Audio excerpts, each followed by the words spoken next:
స్వామివారే స్వయంగా తప్పిపోయిన ఆవును వెతుకుతూ ఒక చెట్టు కింద సేద తీరుతున్న బ్రాహ్మణుడికి తమ మేళా చేయమన్నప్పుడు ఆ బ్రాహ్మణుడు నా దగ్గర ఏమీ లేదు, నేను కటికి పేదవాడిని, ఏ విధంగా చేస్తానంటే అప్పుడు త్రిమూర్తులు చెప్పారట, మాకు ఒక పైసా గంజాయి, నూనె, ఒత్తులు, అలాగే ఆకు వక్క, ఇవే మా మేళాకు కావాల్సిన అవసరమైన వస్తువులు, వీటితోటి మా మేళా జరపవచ్చు అని స్వయంగా త్రిమూర్తులు చెప్పినట్టుగా ఆ కథలో ఉంటుందన్నమాట.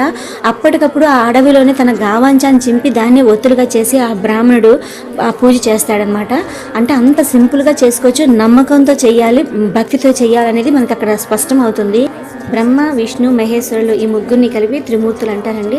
ఈ త్రిమూర్తుల యొక్క చిత్రపటం ఒకటి ఉంటుంది, అది తెచ్చుకోవాలి. అలాగే ఈ వ్రత కల్పం పుస్తకం తెచ్చుకోవాలి.